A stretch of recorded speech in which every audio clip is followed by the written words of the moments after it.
led by Noreen. You know? It takes a lot. There's so much that happens behind the scenes that you and I get to experience a brand new song like that. It's quite an effort, and I want to honor Bill also, our other band member, and Noreen. And thank you. I mean, it's just the whole thing too about sacred gathering is it's likened to tribal times, which in my belief is we will never replace gathering. Regardless, we will never replace human beings gathering. We rely on that relatability with each other, and there's something that happens when you come to a place that's alive. Are you aware of what that is? You get energized. You get your B12 for the week. You get that energy. Your vibration changes. You're able to release and let go. And even if you're resisting, it will get you. So just, one way or another, it's going to happen to you. Willingly, or as Emma Curtis Hopkins would say, maybe unwilling, but it will. Give yourself some love, put your hand on your heart. Thank you for being here, because there's anywhere that you could be in the world. Just realize my friend Reverend Michelle Hubbard is here from Ventura County. Bless you, dear. Yeah. She did a wonderful memorial yesterday to honor a family, and we are blessed. And Reverend Heidi was here last week as well, and she did a wonderful. Let's give Reverend Heidi some help.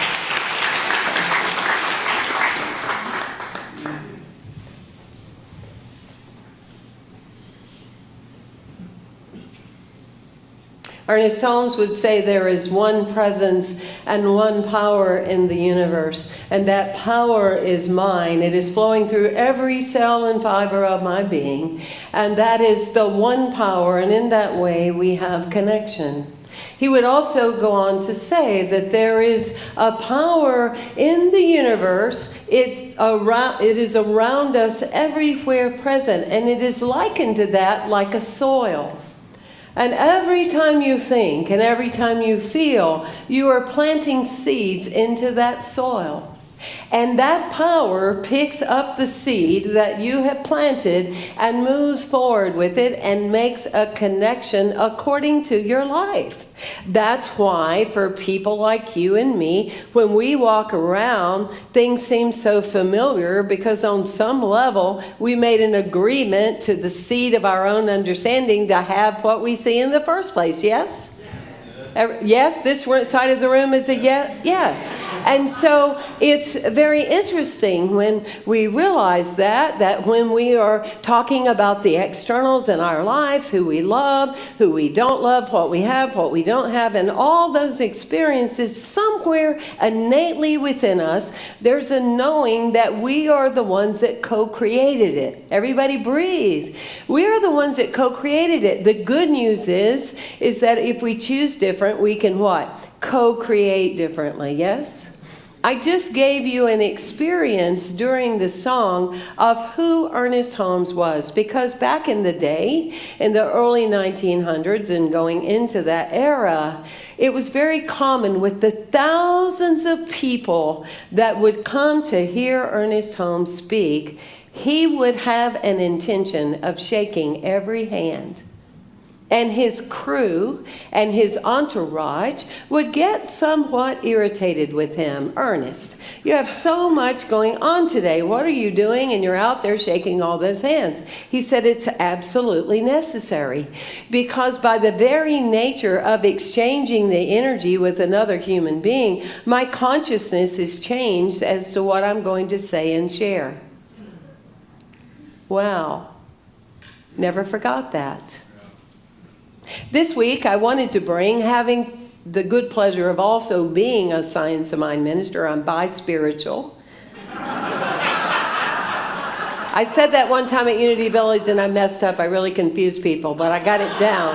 So I'm bi-spiritual. I'm ordained in Science of Mind and in Unity. And we are part of the Trailblazers, as in Barbara Fields, as in the Associated with Global New Thought, to show that we need to know we're the same. We cannot stand in front of a room and talk about oneness in the world if we want to divide your unity and your Science of Mind. We're beyond cousins. We are utilizing that one mind, yes? But I'm speaking today about Ernest Holmes, his life and times, and how literally the stories about his life, I did not know him personally, but the stories of his life were transformative in my life and changed me in such form that I could never return to what I thought I knew prior to that. And next week, our beloved Reverend Kathy, let's give her a hand. I know she's watching. She's going to talk to us about Charles and Myrtle Fillmore. And so in that space, Ernest Holmes, wow, when we think about Ernest Holmes as a young boy, he was noted as being the human question mark. And that's how he was tagged when he was a little boy, is that he questioned everything, like all of you that have found your way here and through these doors. Who is God? What is God? What do I believe? What do you mean universe? You know, what do you mean I am something and my life can be changed forever? And he asked all those questions. He really lived in a way and in a lineage that we do not want lost among our children. Because there's a saying that when children are young, they start out in life as a question mark. And by the time they're so influenced and put in boxes by limited thinking, except in Unity and Science of Mind teaching in schools, they are a period. I wanted to do this, but my father said I'll never make it. I wanted to do this, but they're saying I'm not tall enough. I want to do this, but they're saying I'm too young. You get the point. Did anybody ever do that to you? My 6th grade teacher told my parents in a special meeting that I was never going to amount to anything because I talked too much. Right? So I want you, thank you, $5 for you after. I want you to hold that because I have found that to be true. And that most things you have been criticized about really had very little to do with you. It was someone in your life that was not comfortable with bigness and did what they needed to do in the best way they could to shut you down because you made them look at yourself. Yes? Can you follow that? Everybody breathe. And so that is the space that Ernest Holmes was. He asked questions and he never stopped asking them. One of his last books was Open at the Top.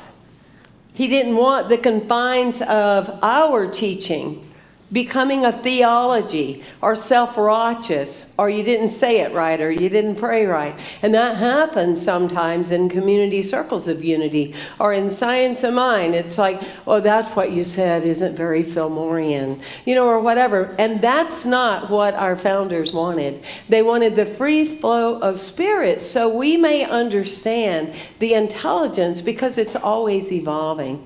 Ernest, when he was a little boy and they were on a horse and buggy, however you say that, they were being taken to their church, and to those times, yes, in the early 1900s, they were into the only religions that were offered. So it was somewhat of a traditional Christian movement. But as his parents are bringing the family away from church, his parents said, Ernest, did you enjoy today? Now, Ernest, hell, fire, and brimstone, don't even hear that ever again. Do not let that go into your awareness. Forget all that. And Ernest went, thank you. Thank you, Father and Mother, because that cannot be true. One of the things that stuck with me is in ministerial school, and I've followed this practice all my life, is that he said very clearly he never reads just one book at a time. He said because he did not want one author totally influencing his mind or his thinking. Isn't that powerful? That he wanted this openness, and so he would read 3 books at one time. And we have those 3 books for you today in the bookstore. I get it, that wasn't subtle. Ernest Holmes, how did he change my life? What are the stories that transformed me forever? Was the idea that we are healed by what we turn towards, not what we turn away from. In a moment, we are healed by what we turn towards, not what we turn away from. In that, We look at situation, circumstance. We do not feed it. It does not become our narrative, but we first have the awareness that it is there. So we can change our thinking, our mind, and how we line up with it so we can be transformed by the renewal of our mind. Sounds very familiar to Scripture, doesn't it? But there's a story about Ernest that he has William Hornaday, and that was his protege. And William told many stories about Ernest. And one of them was that he was training Bill as his associate to then replace him at the Founder Church in Los Angeles.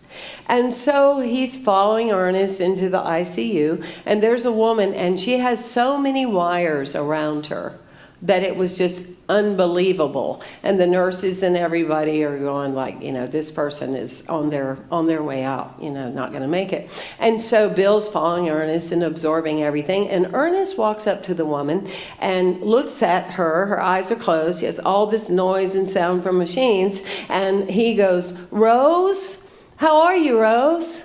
Rose, you have the most beautiful blue eyes. We miss you down at Founders Church, Rose. We're really hurting not having your presence there, Rose. And Rose, there's an intelligence within you. Rose, we really need you to come back. You're very important to us." And William Hornaday says he's going, like, what are you doing, And all of a sudden, Rose opens her eyes. And she lifts up. And Ernest says, "I'll see you next Sunday, Rose." True story. And William said something to him. He said, "William, go back to first class. Take Science of Mind 101. Changed me forever. How I've always shown up in a hospital room. Because whether you're staying on this incarnation or not, it takes a lot of life to die. And a woman that I knew, a major in the military, they had given her the wrong medication. And they had pretty much pronounced that it was towards the end of her life. Things were starting to shut down a bit. And I took my associate over to visit her at the Veterans Hospital. And she could blink her eyes and she could move one knuckle. And I go into the hospital room and I'm thanking Ernest. Thank you, Ernest Holmes, for the teaching. I walk up to her and I look at her and I go, "What are you doing? This is not how you're going out. You understand? You are not leaving this planet like this. Do you want out of here?" I said, "If you do, blink your eyes." And she blinked her eyes. I said, "Great, let's plan on next week, getting out of here." She now is an ordained minister. How do we see things? How do we hold things? How do we move things? Often in our own lives, we come from a consciousness of we focus on the problem. And we might even call it something more important. But we're still focusing on the problem versus allowing our minds and our hearts to observe the answer. When Ernest was at Asilomar, which is where we met every summer, where the great Louise Hay founded out of the religious science teaching, so many great people came out of the Science of Mind, that he cut his arm, and quite significantly. And his group of people went running and got the first aid kit and got the Band-Aids and got the ointment and everything to help Ernest out. And they're looking at it and they go to put it on there and he goes, "No, we're not going to do that. I want to see the intelligence, that wonderful power of intelligence and how it will work in my life. I want to see it operative. Don't take that away from me and put a Band-Aid on it." How often do we do that in our lives? We're so quick to put a Band-Aid on a something psychological, something from the past, something, instead of really trusting and aligning with what intelligence can do. Are you relating to this? Is this measurable within you? And nowadays, what a New Thought person might go, "I can't believe with how evolved I am that I cut myself in the first place." It's like, that's not the point. We're not here to replace being a human being, you know? It's about watching whatever you have, whatever you've named, whatever you've claimed. It's there to bring out the better you. It's there to bring out the better you. It's offering you the opportunity to change your thinking about it so you may truly have a forever transformation of your healing. Ernest would say that the world is hypnotized by its using what other people have told it to think. And that's the beauty of us gathering. It's like, oh, no. Change that. Oh, no. Reassess that. Oh, no. Look at that. Ernest loved ice cream, and he was known for that. And every afternoon, people could find him in the local drugstore getting 2 and sometimes 3 scoops of ice cream. And that was before the keto movement, obviously, and all those other things, and the carbs and those things. It wouldn't have mattered to him because he would have just prayed over it and made it go away anyway. But that being said, so he was sitting there one day just having his scoops of ice cream, and he noticed this just badly dressed, non-kept man, and the man had been drinking. And Ernest pulled him over to the side and he said, hello, how you doing? My name is Ernest. What's your name? He did that with everyone, which is why we were saying earlier, you are the hands. What stands before you is yours. It's you in the mirror, yes? It's you in the moment at the grocery and at the restaurant or wherever you are. Why is it in your awareness? Because you're called for something to do. And Ernest lived by that. So he starts talking to this guy and he says, bring my friend lots and lots and lots of black coffee.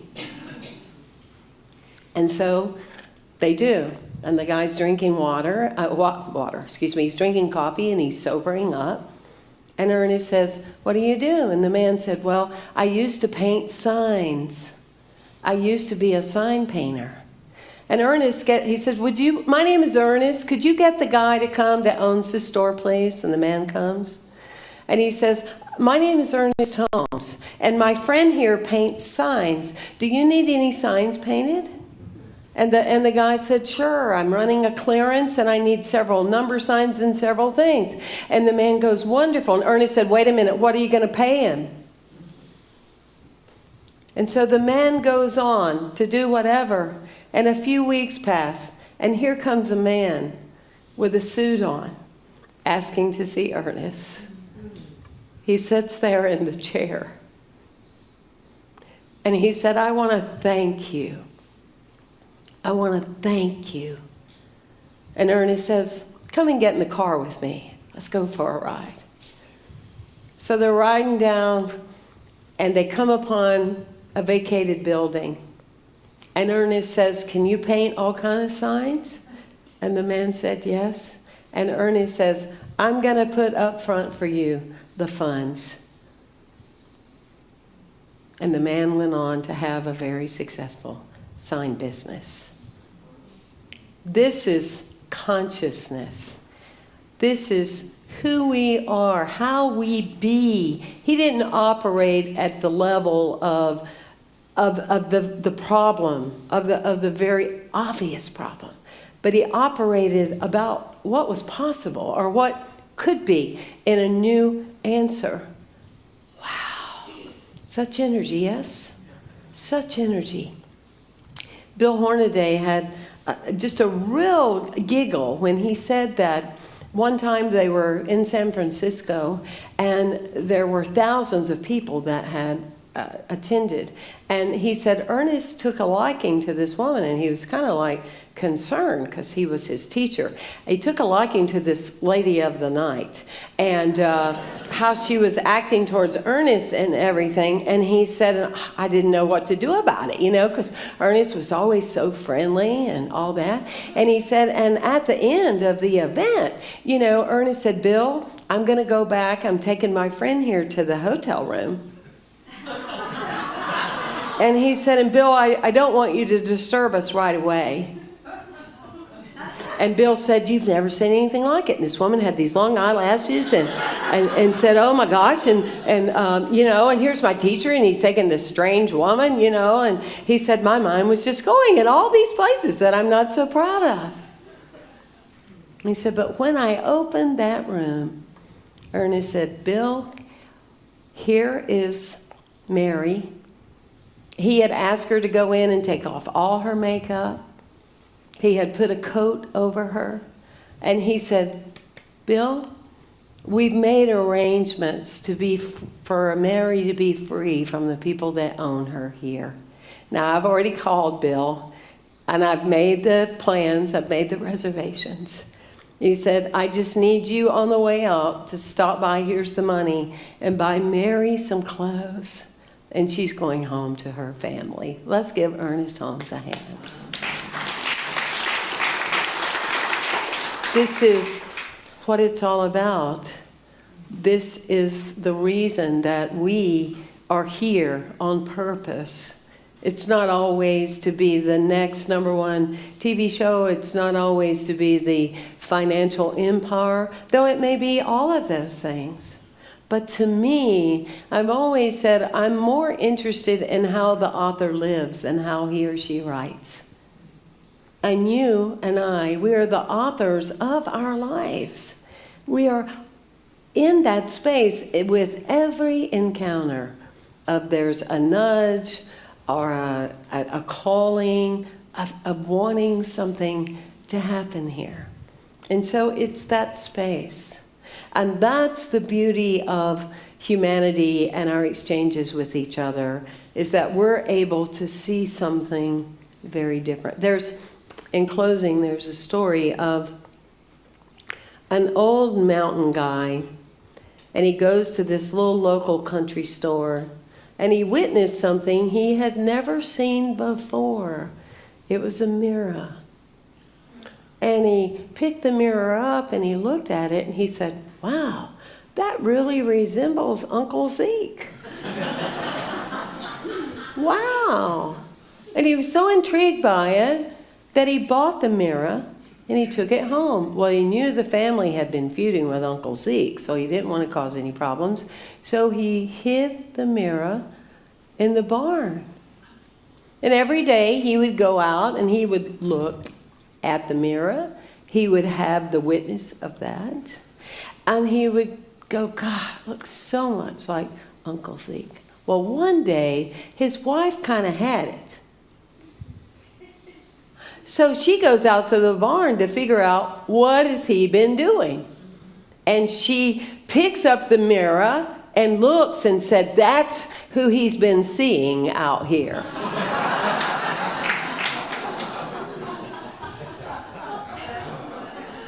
They'll fill you in later. There you go. And that's the truth, isn't it? The truth is that we have a mirror idea of the image that we are. And therefore, that is the beauty of what our intentions are here, is to show you from a new window what is possible for your life and all the people and all the sentient beings that you come in contact with. God bless you on this amazing journey we call life. Thank you for being here. Thank you. Thank you. As our ushers are coming forward, as well as our Unity singers and choir, now is the time that we have this sacred giving to this community. It's an energy, not an event.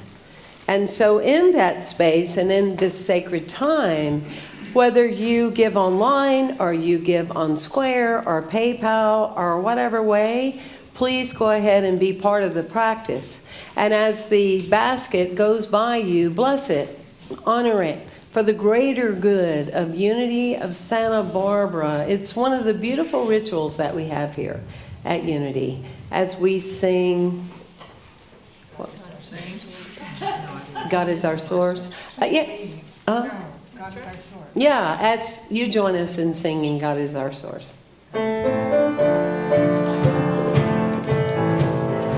is my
let's share some closing announcements. Not opening announcements, because this is closing now. Our bookstore is open again. We have a whole bunch of new books there, so please, it's right in our office, as you well know by now. At the Fountain Courtyard, through these doors to your right, is our prayer chaplain and prayer box. So if you would like to receive the benefit of those services, please make your way over to the fountain when you walk out, it's to this right. If you'd like to honor a person, pet, place, or life event with a flower dedication, please contact Peggy Haskell. She's standing right here. You can also email her at peggy@unitysb.org. Our office hours now, Tuesdays through Thursdays, 11 to 3. I just want to remind everybody that is now in place. And finally, we have a very brief set of closing announcements today.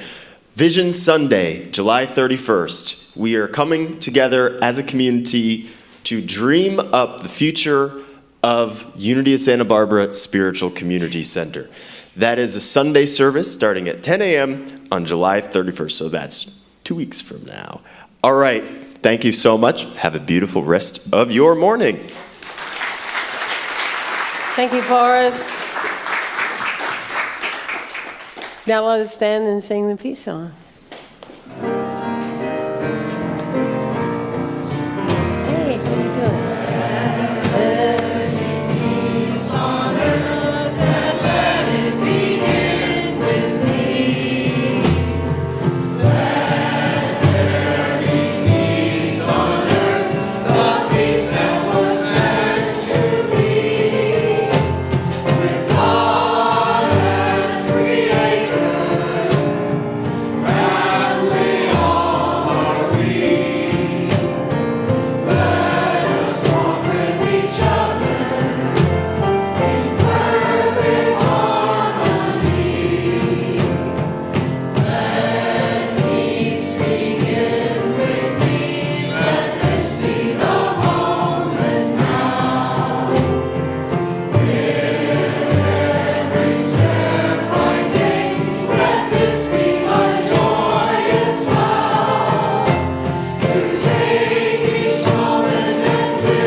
Let us be mindful of the hand we're holding to our left and our right, of the value of every person here. And let us affirm together our unity prayer. The light of God surrounds us. The love of God enfolds us. The power of God protects us. The presence of God watches over us. Wherever we are, God is, and all is well. And so it is. Have a wonderful week. Hey, David.